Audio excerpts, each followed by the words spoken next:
let me start with the easy ones, which is the easier one.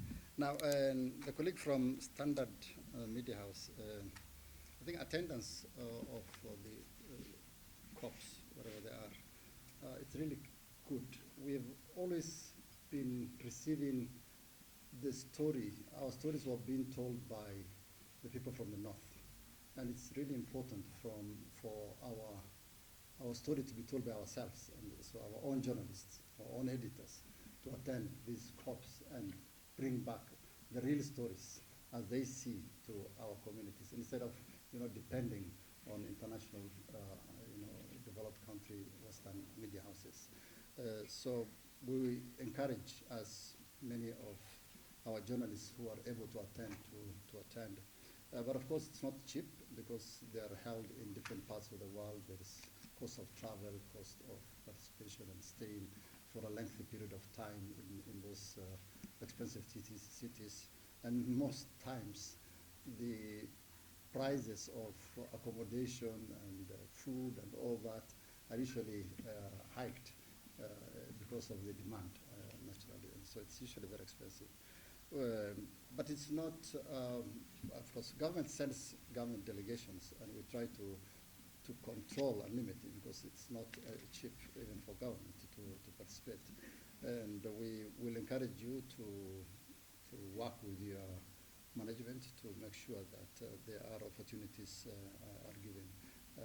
I don't think there is possibility for government to send private entities to go and attend the COP, whether it is a media house or any other private. But what we can facilitate is the accreditation of the press people, the accreditation of people from the country who are not necessarily from government directly to attend. So that accreditation can be done by government, but in terms of meeting the cost of participation, it's not a government issue.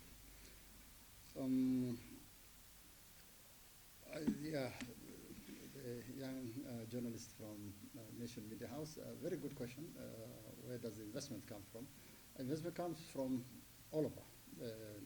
Just who is available to invest in a particular issue.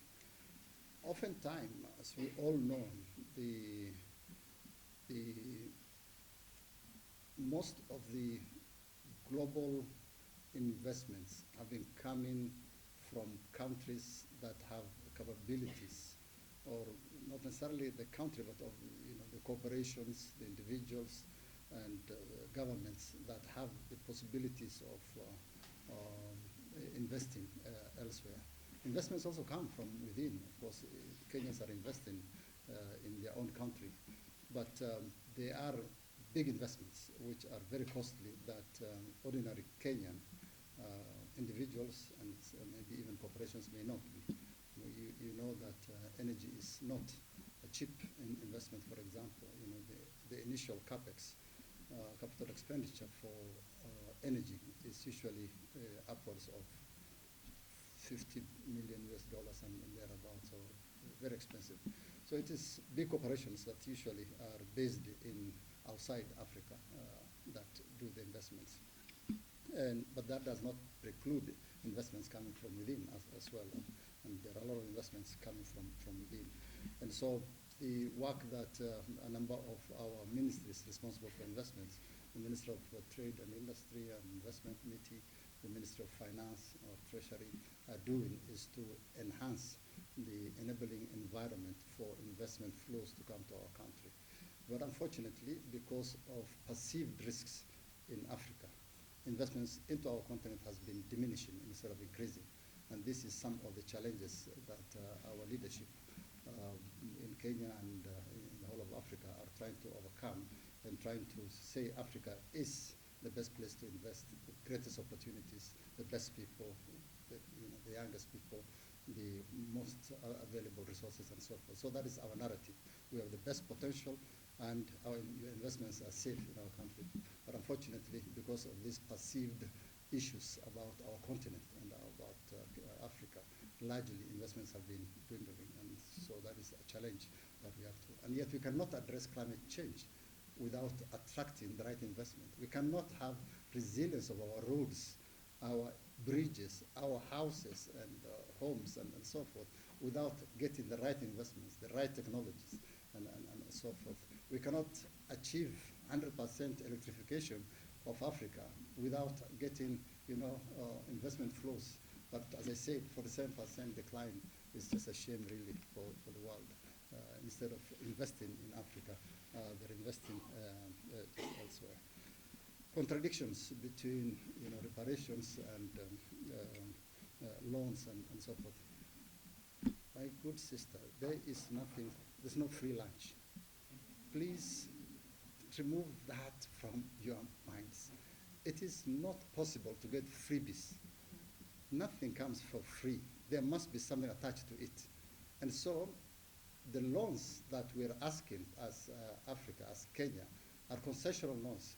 Whilst loans coming to us are priced at 5 times the loans that developed countries are getting, this is the unfairness. So what we are pushing for is to have fairness in the system so that we can access at the same rate that you developed country or you upper middle income country are able to access.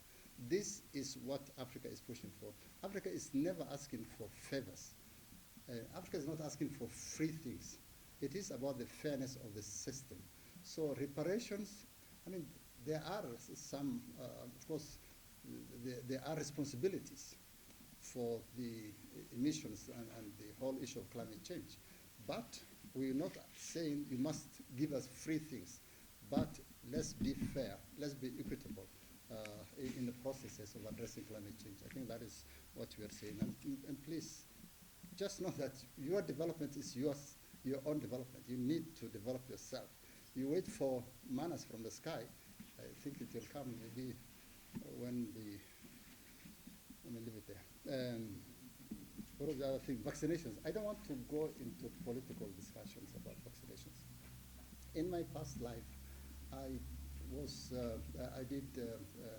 got first class in animal production, animal health in the university originally. So we've been vaccinating our livestock forever.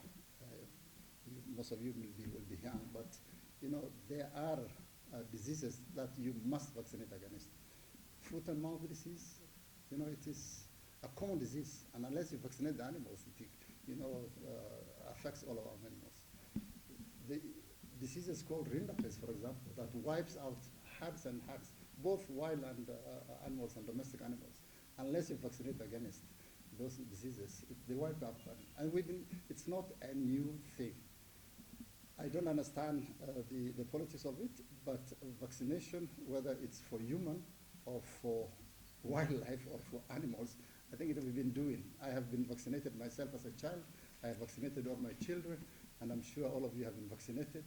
And it's important that we adapt and accept the technologies that are available to improve our lives and livelihoods, whether it is for human beings or for animals. Thank you very much. And the other questions were not mine, I think. Thank you. Before